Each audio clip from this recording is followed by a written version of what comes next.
Ya, begini Gus, kalau golden wood, oke, karena kayu emas ini nanti akan sekarang sudah berkembang dan ketika air terkontaminasi yang dulunya putih masih bagus, sekarang kuning sudah tidak bisa diharapkan, padi, jagung sudah tidak hidup, yang hidup hanya kopi, apalagi kapas.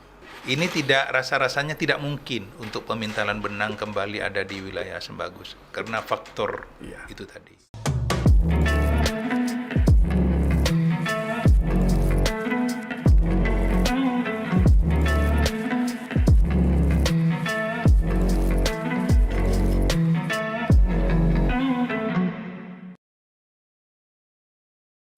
Ada di dulu ditanami kapas sudah perlahan-lahan ditanami oleh masyarakat. Dan sekali lagi, ini tidak rasa-rasanya tidak mungkin untuk pemintalan benang kembali ada di wilayah Sembagus karena faktor Iya. itu tadi. Sangat disayangkan sahabatku singkong dan kopi seperti tadi kami jelaskan, ternyata ada dua potensi yang mendunia dari Situbondo.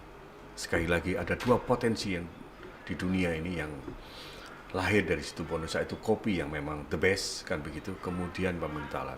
Dan tiga mas, mohon maaf, Iya. tiga, gula. Gula kan begitu. Artinya juga bahwa semua itu bergeser kan era zaman kan begitu. Artinya pertekstilan kita sekarang sudah tidak lagi di Jawa Timur, sudah bergeser ke Jawa Barat. Kalau tadi kita bicara tentang bagaimana potensi ya, sekarang ini ada beberapa catatan ini bahwa penduduk Situbondo kan tidak lebih dari 1 juta, Kurang dari 1 juta. kurang 1 juta. Plus minus 700.000. Ya, akan tetapi menurut catatan ada kurang lebih 29.330 di Situbondo ini, di Jawa Timur ini, bahwa mereka masih mengalami kemiskinan ekstrim. Bisa disampaikan. Oke, ini ya merupakan ujian hampir di setiap kabupaten karena indeks kemiskinan itu ada. Dan potensi kemiskinan ini kalau di Kabupaten Situbondo indeksnya sudah mulai berkurang. Jadi dengan adanya pandemi, ini semua memang merasakan. Kalau menghitungnya sejak tahun 2019 memang ada peningkatan. Tapi secara flat bahwa di Kabupaten Situbondo ikhtiar untuk melakukan langkah-langkah yang maksimal untuk menurunkan persentase angka kemiskinan itu ada. Ingat bahwa program-program yang dilakukan oleh Bung Karna sebagai Bupati Situbondo yang kemudian sinergi dengan kami di DPRD. Jadi potensi-potensi kekuatan APBD kita untuk perbaikan ekonomi masyarakat itu dikerahkan maksimal sudah di Kabupaten Situbondo. Bukan hanya kalau melalui bantuan itu lumrah, bantuan itu biasa. Tapi bantuan yang besar-besaran mungkin di antara beberapa kabupaten wilayah timur sudah Situbondo yang paling. Oke, artinya kami juga mencatat Dewan Legislatif di Situbondo bersama Pak Bupati dan Wakil Bupati ini sinergi banget, dan ada catatan bahwa beliau-beliau ini termasuk panjenengan memompa organisasi perangkat desa untuk mampu bekerja lebih cerdas, lebih cermat, dan lebih mendekati ke masyarakat dan memberikan solusi. Bagaimana? Nah, inilah yang kita pacu saat ini. Jadi DPRD bersama Bupati betul-betul sama-sama sinkron untuk akselerasi. Artinya kan juga pendanaan kan terkucur kepada aparat perangkat desa ini untuk mereka banyak berbuat kan begitu. Itu pasti. Karena untuk desa, kita kan memang alhamdulillah ada potensi DD dan ADD yang diberikan oleh APBN, kemudian pembangunannya juga ditopang oleh APBD. Tinggal kita mengarahkan kemana yang terbaik.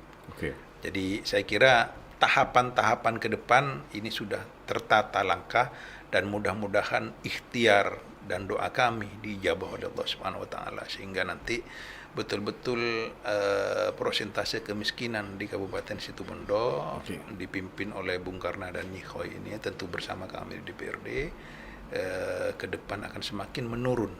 Syukur-syukur nanti hampir ke titik nol. Insya Allah. Amin. Dari 17 kecamatan itu terkonsentrasi kemiskinan ekstrim itu ada di Besuki. Bagaimana?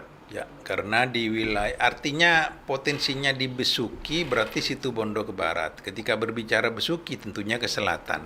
Nah, ke selatan ini berarti potensi kemiskinan kita ada di daerah-daerah yang marginal memang, khususnya di Sumber Malang, kemudian daerah Besuki, kemudian pesisir sendiri itu.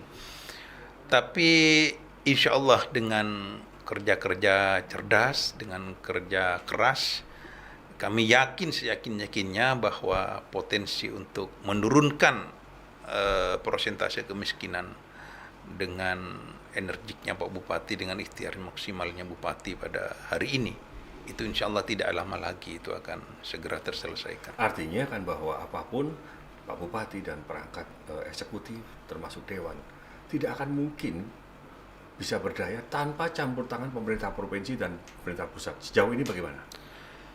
Itu ada benarnya. Tidak kemudian 100% benar, tapi mendekatilah ke angka itu. Karena kami punya ikhtiar, punya usaha. Dan perlu kita sadari bersama, Gus Nurman, bahwa kita ini kan Kabupaten Situbondo kan dibingkai, terbingkai oleh NKRI. Oke lah sekarang ada otonomi. Tapi mau tidak mau, otonomi daerah sekuat apapun, mayoritas kabupaten tidak mungkin bisa untuk mandiri. Seperti halnya desa. Desa mandiri juga ketika dimandirikan itu juga nggak mau. Ini yang ada saat ini faktanya, apalagi tingkat kabupaten, memang tidak ada kemampuan untuk mandiri.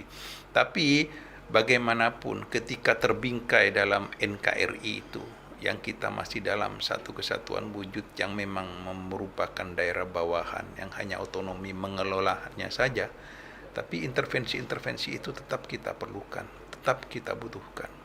Karena memang undang-undang sudah memerintahkan dengan anggaran yang melalui DAU dan DAK, transfer itu. Jadi, dan dana transfer ke daerah itu adalah wujud perhatian pemerintah pusat. Kemudian ada istilahnya BK, bantuan keuangan dari provinsi kabupaten. Dan khusus di Kabupaten Situbondo yang dahulunya memang masuk berangkat kedua terbawah itu sebagai kabupaten miskin, dan perlahan-lahan sudah mulai meningkat, apalagi sudah ada intervensi dari provinsi dan pusat yang semakin kuat, semakin besar. Nanti harapkan potensi Kabupaten Situbondo yang juga termasuk kabupaten kecil yang baru saja tahun 2000-an ya, dari 2000-an atau 2019 kita sudah keluar dari kabupaten termiskin, kita sudah recovery untuk memperbaiki bagaimana Situbondo ke depan, apalagi dipimpin oleh Bung Karna dan Nyihoy ini, insya Allah perlahan-lahan akan membaik. Artinya kemarin keluar data bahwa pemerintah Provinsi Jawa Timur mampu mempertahankan target pendapatan asli daerah hingga 100% sekian digit. Korelasinya dengan Situbondo bagaimana? Kalau di tingkat provinsi berbicara PAD, ini tidak linear dengan tingkat kabupaten. Ini beda. Kalau PAD kabupaten, apakah kemudian sama potensi prosentasenya? Tidak, apalagi di masa pandemi.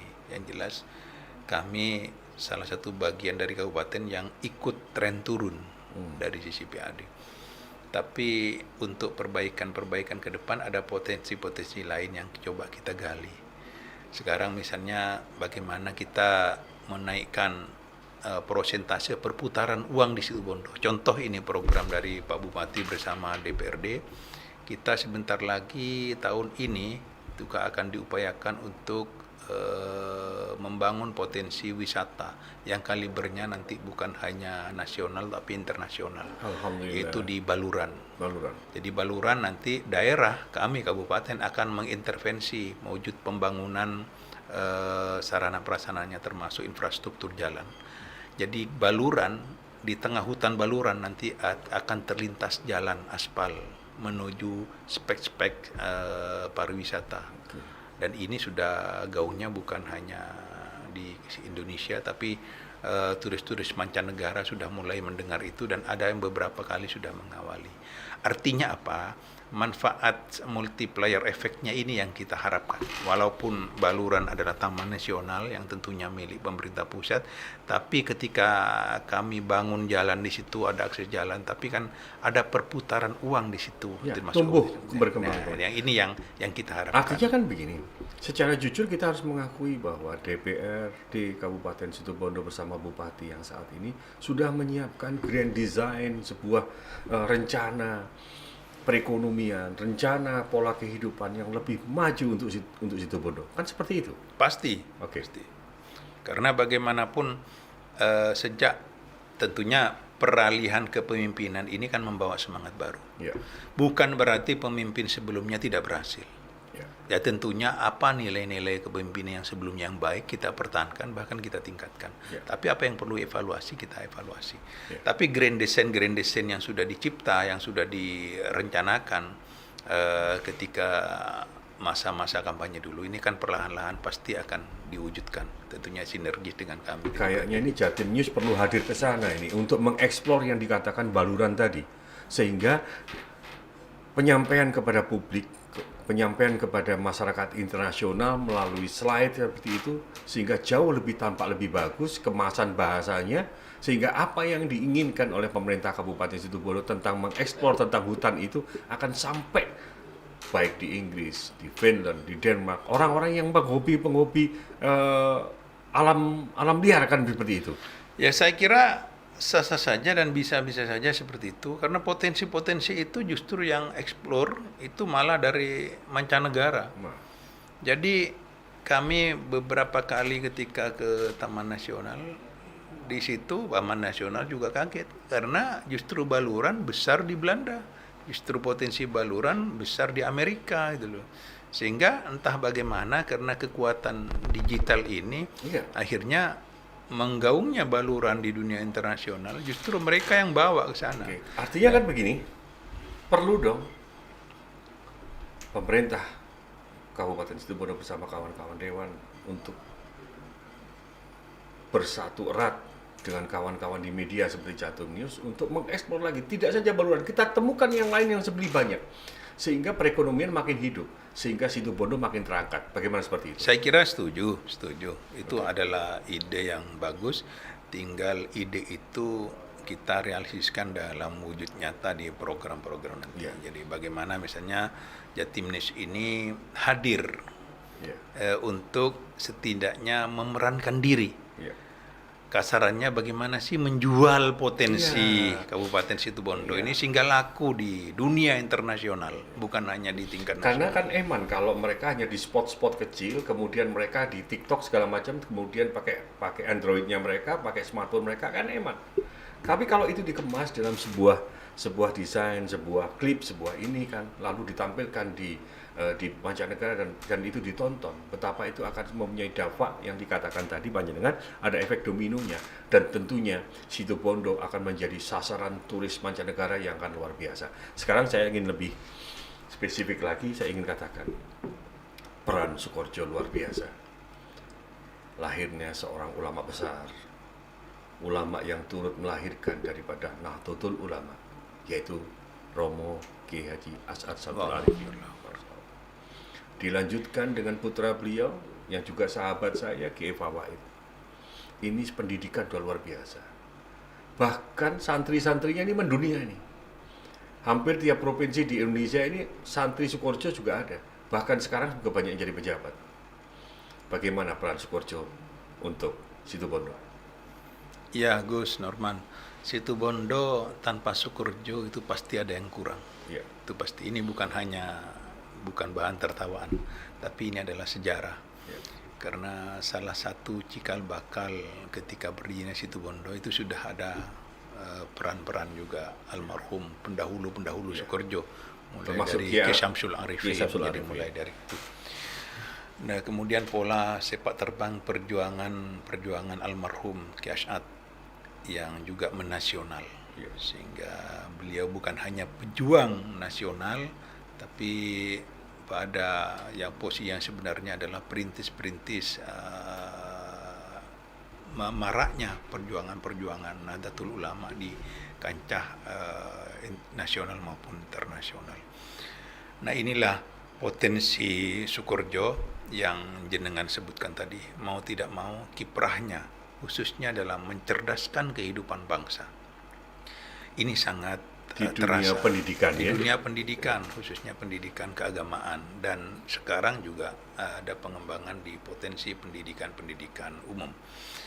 Nah, ini potensi Pondok Pesantren Salafiyah Safiyah Sukoharjo bukan hanya menasional, tapi kini sudah mendunia dengan plus minus sekitar 18.000 santri menetap Jadi ini saya kira potensi ini juga merupakan pondok pesantren yang bagian dari yang terbanyak, terbesar mengelola dan mendidik santri, khususnya santri yang menetap.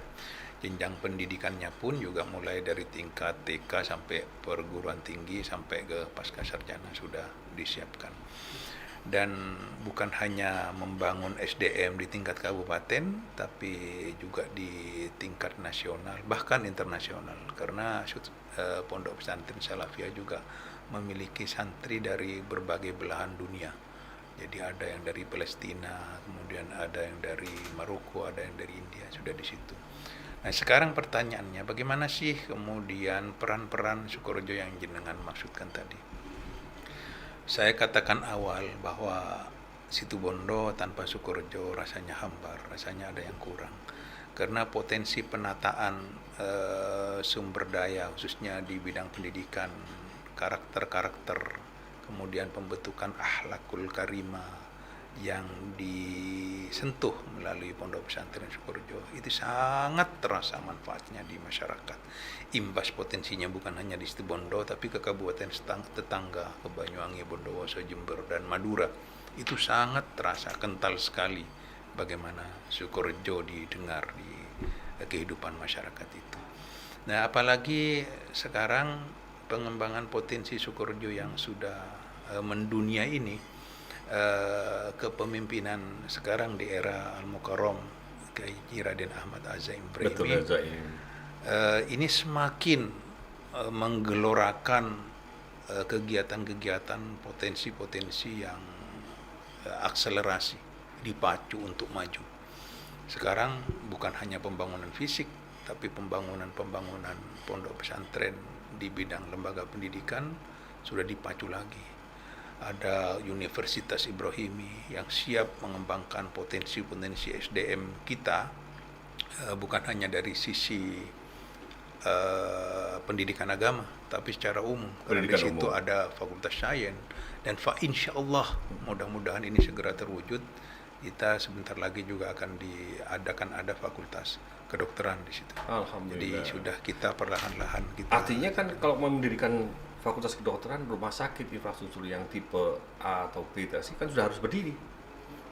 Ini sudah peletakan batu pertama pembangunan rumah sakit sudah dilakukan. Kebetulan pada saat itu dihadiri oleh Menteri BUMN-nya. Artinya ini sudah mau serempak gitu ya, mau dijalankan bareng simultan sehingga berpacu sehingga makin maju begitu. Nah inilah Sukorejo.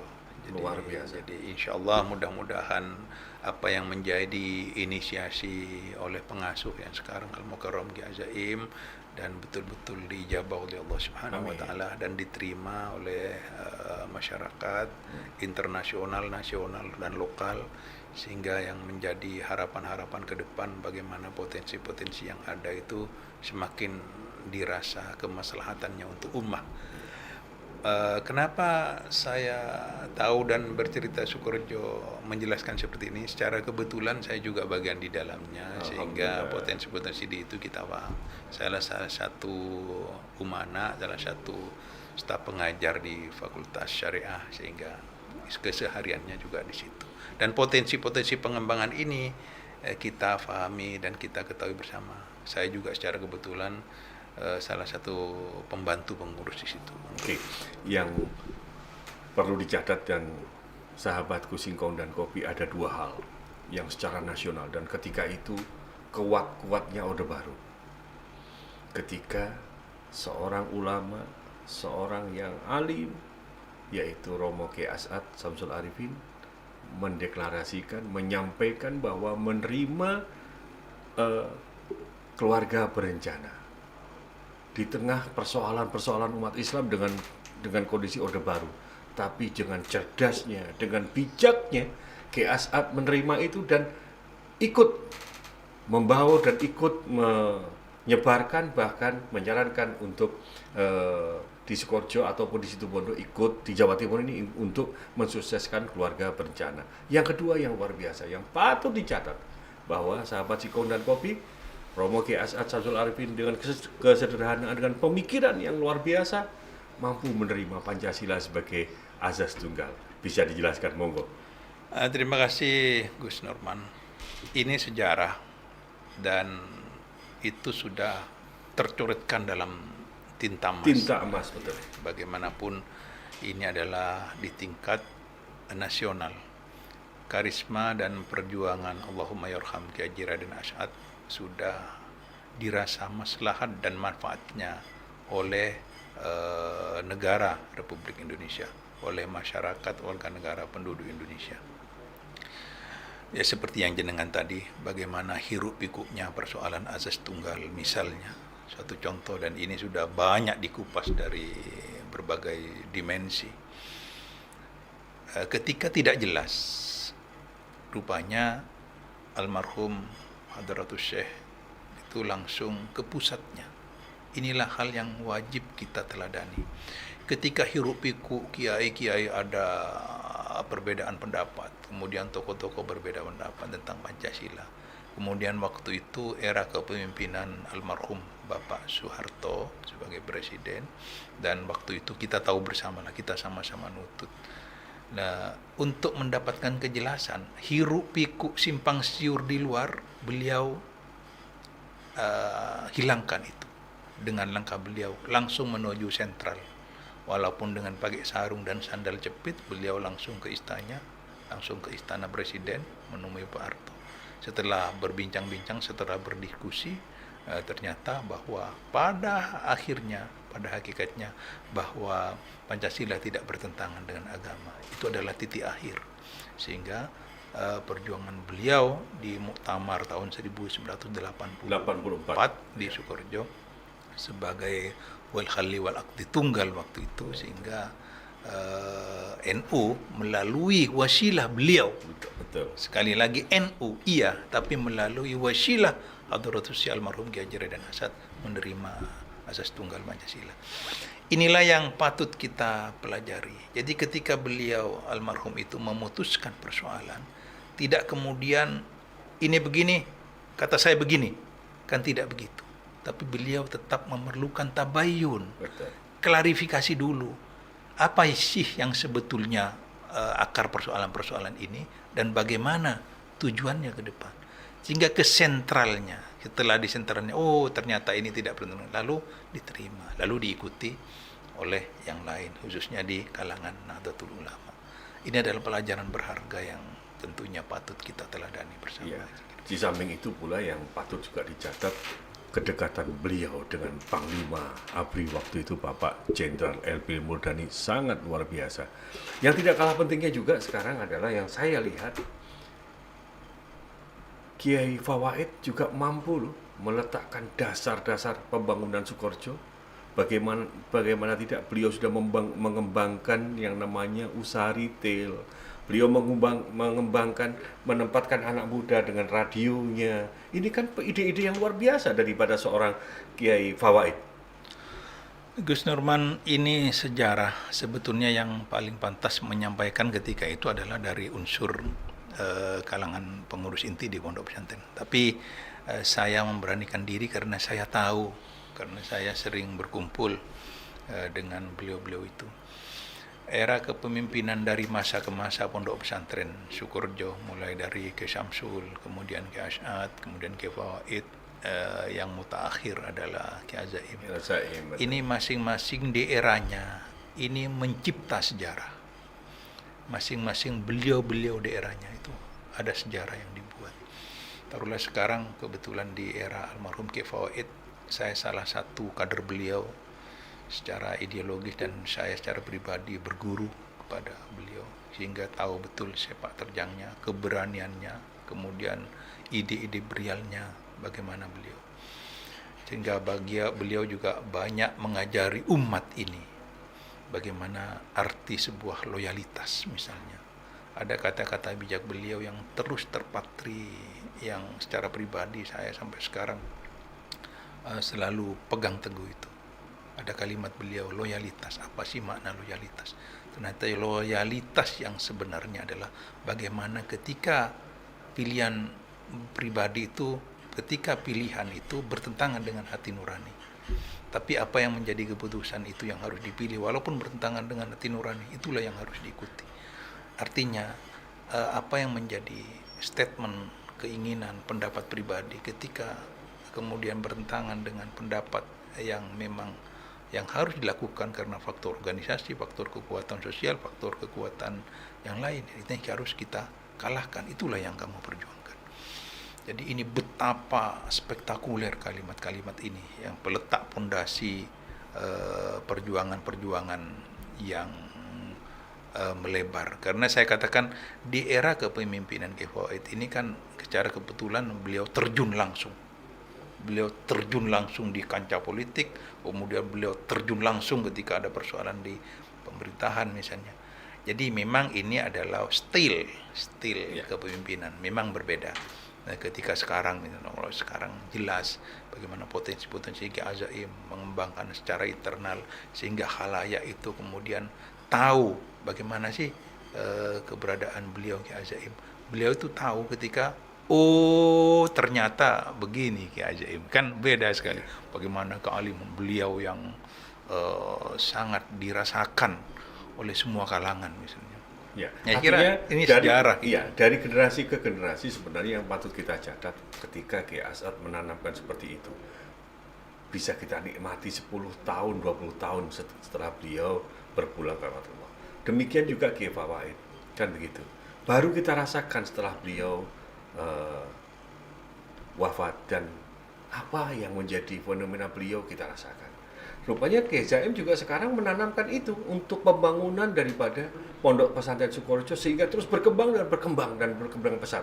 Tidak saja tentang persoalan Islam, tidak persoalan santri, tidak saja persoalan tradisional, tetapi sekarang sudah merambah ke persoalan umum misalnya yang tadi dikatakan. Bahkan luar biasa kalau memang fakultas kedokteran ada di sana. Artinya Razaim menginginkan putra-putra daerah untuk menjadi seorang yang betul-betul spesifik sebagai seorang dokter. Saya yakin ke depan beliau juga akan menginginkan lahirnya spesialis-spesialis baik. Insya Allah, amin. Ke depannya, semakin banyak orang pintar di Situbondo, semakin membuka wacana kita, semakin membuka Situbondo untuk makin menerima dunia luar, tetapi patron tradisi dan kultur ini dipertahankan, kan seperti itu. Mungkin di akhir perjumpaan kita ini ada closing statement dari panjenengan, monggo disampaikan tentang Situbondo. Situbondo ini sejak beberapa dekade dari kemarin itu ada moto Situbondo Kota Santri. Sekarang dilengkapi era kepemimpinan Pak BK itu menjadi Situbondo Kota Santri Pancasila. Tapi Situbondo juga bumi sholawat Nariyah. Ini yang dicetuskan periode sebelumnya. Dan di Situbondo ini dari almarhum Kiai As'ad faktor. Jadi bukan hanya Sukorejo, kemudian sekarang juga ada Wali Songo, Pondok Pesantren Wali Songo yang juga putra Kiai As'ad, yaitu Al-Mukarram Kiai Haji Raden Khalil As'ad, yang itu juga besar dan juga membumi di Kabupaten Situbondo. Jadi dua kekuatan yang sumbernya dari Kiai As'ad itu, kemudian sekarang sudah lahir lagi pondok pesantren besar. Jadi bukan hanya Salafiyah, tapi pondok pesantren Wali Songo yang diasuh oleh Kiai Khalil As'ad. Dan sumber dari Kiai As'ad tadi inilah yang akan meningkatkan potensi-potensi pembangunan SDM di tingkat dunia, nasional maupun lokal. Khusus di Sukorejo, pengembangan potensi-potensi ini sudah ditata rapi era sekarang, melanjutkan pemimpin-pemimpin pengasuh-pengasuh sebelumnya. Insyaallah Situbondo akan mewarnai bukan hanya di Situbondo tapi di tingkat nasional maupun internasional. Dan ke depan kami di pemerintahan Kabupaten Situbondo akan semakin berikhtiar, akan semakin meningkatkan upaya-upaya kerja-kerja cerdas dan kerja keras untuk menaikkan potensi grid Kabupaten Situbondo yang walaupun kita adalah kabupaten kecil, kita setingkat Bondowoso, tapi kita di bawah Banyuwangi, apalagi Sumeneb. Tapi setidaknya kita nanti akan bersaing.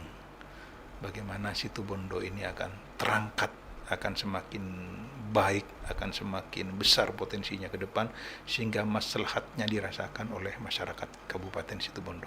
Dan mudah-mudahan kami diberi kesehatan dan amanah dalam memperjuangkan ini. Tentunya bupati, wakil bupati, anggota DPR, para pejabat-pejabat OPD semua sehat, kita bersinergi untuk membangun, mewujudkan Kabupaten Situbondo lebih baik ke depan untuk mewujudkan moto Bupati Situbondo yang sekarang, yaitu Situbondo Berjaya. Iya. Terima kasih. Iya, kayaknya ini harus jadi dewan lagi nih ya. Insya Allah. Kayaknya P3 di Situbondo kayaknya harus nambah kursi lagi nih ya. Kan sudah ada kursi DPR RI 1, DPR Provinsi 1, dan di Situbondo 9 ya. 9. Kayaknya harus bertambah lagi. Amin, amin. Insya Allah, insya Allah. Kan gitu. Insya Dan Allah. perlu dipertegas lagi kan gitu, P3-nya juga harus semakin membumi di sana dan harus semakin berpihak ke rakyat kan begitu. Insya Allah, Iya. insya Allah. Terima Insya kasih. Allah, insya Allah. Ya, Amin. terima kasih saudara-saudaraku sekalian. Terima kasih sahabat-sahabat Singkong dan Kopi.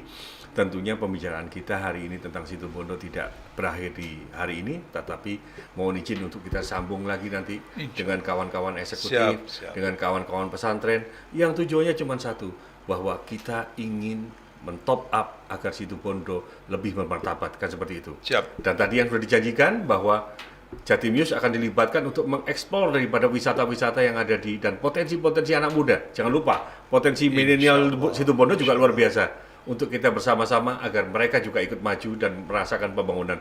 Terima kasih. Insya Allah. Wassalamualaikum warahmatullahi wabarakatuh. Waalaikumsalam. Salam Singkong, Kopinya begini. Siap. Alhamdulillah.